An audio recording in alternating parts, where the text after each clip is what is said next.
It's May, and you know what that means? Yeah, it's time for the Giro d'Italia. Except it's not. We're living in unprecedented times, unfortunately, and some of the world's biggest sporting events have either been cancelled or postponed. And sadly, the Giro d'Italia is amongst them.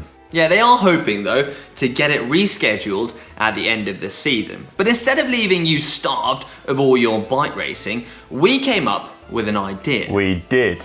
In our brand new show, The World of Cycling. We're going to be looking back at some of the classic stages of the Giro d'Italia. We've picked out our favourite 21 stages over the last 7 editions, including fantastic moments such as Quintana winning in the snow up the Stelvio. Or how about Kruijswijk's heartbreaking crash into a snow wall in 2016?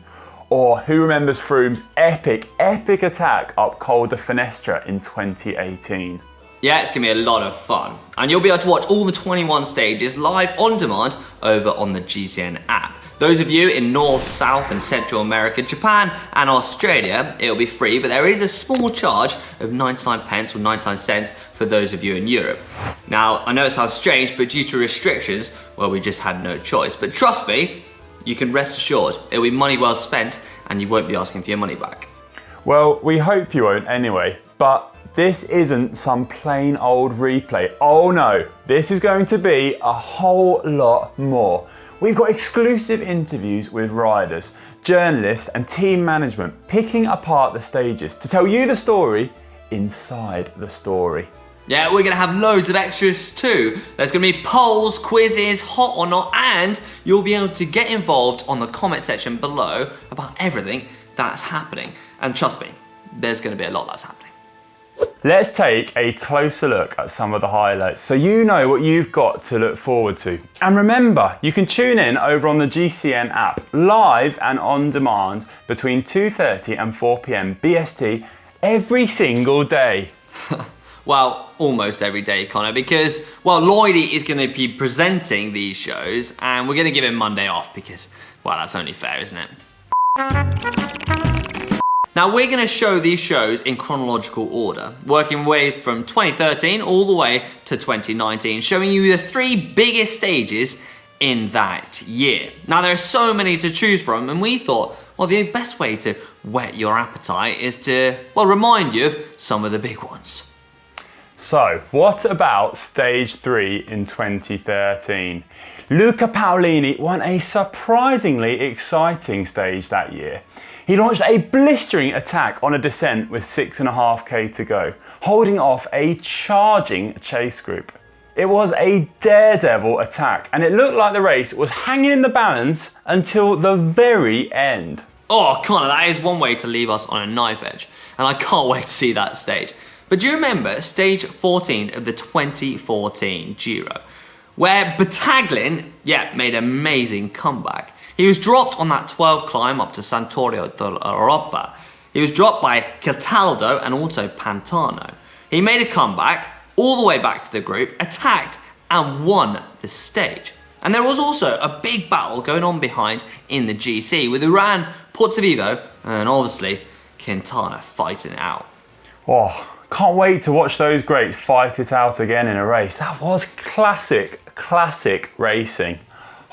Oh, it was good, wasn't it? And we've also got stage 16 of that very year, when, well, Quintana won the Maglia Rosa and the stage, but, well, confusion reigned because he gapped the riders on the descent of the Stelvio when, well, a lot of riders had already been neutralised.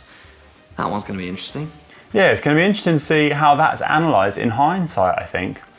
And what about stage 16 of the 2015 Giro, featuring the infamous Mortarolo climb?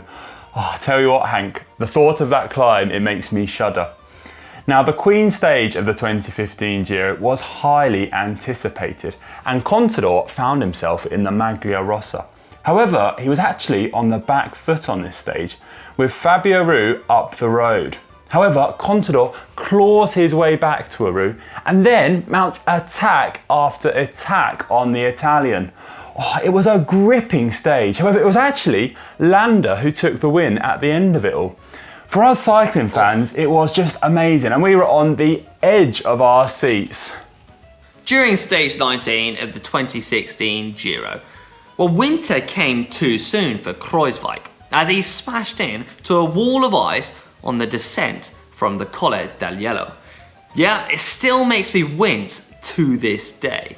It was an incredible stage though, with Nibali taking the win and moving up into second on GC behind Chavez, who moved into the lead.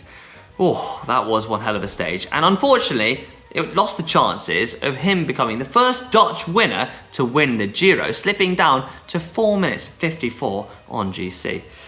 Yeah, a difficult day for Kruijswijk.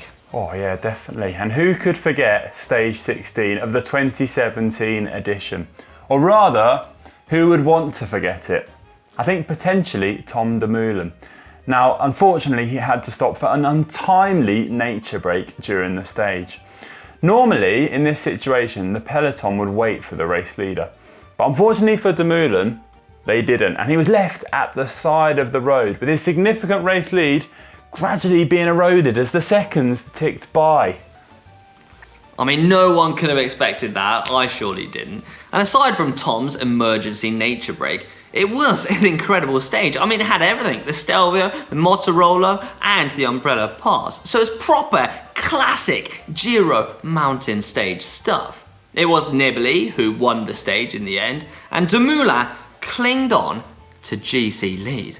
Whew, I mean, that was an emotional roller coaster, wasn't it, Connor? I know, Hank. And was it just me, or did it feel like we were all just shouting at the TV, willing Dumoulin on to keep that race lead?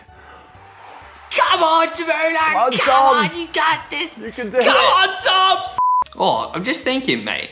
Is that a Giro number in your background on your set? Oh, yeah. Yeah, there it is, 114. I'll tell you what, Hank, I just can't wait to get into that Giro fever. Oh, we're still going to feel it. It's going to be good, isn't it? It's going to be good. Now, as well as having live broadcast over on the GCN app, we've also got loads of Giro-related content on GCN, GCN Tech, and of course, GCN Racing. We've got pro bikes, top 10s, retro versus modern, and much, much more. Also, legends of the Giro. So in order for you guys not to miss a thing, well, keep an eye on the channels. So with all that extra coverage and extra videos, I hope you're going to feel like there's still a Grand Tour going on. What are you waiting for? Download the app and stay tuned and get involved. Now, before we finish, we've also got some more exciting news coming up on the app. Yep, the Tour de Zwift has already started. It's a 5-day stage race for pro riders, and stage 1 is today. Yep, if you're watching this video the day it comes out, there'll be 10 men's and women's teams battling it out over 5 stages, culminating with a huge mountain stage on Friday, finishing up the infamous Alpe de Zwift. Yeah, once again, you can catch all the live coverage on the app worldwide and also for free on Eurosport 2. Great stuff. Thanks for watching, everyone, and we'll see you all soon. And remember, stay safe out there.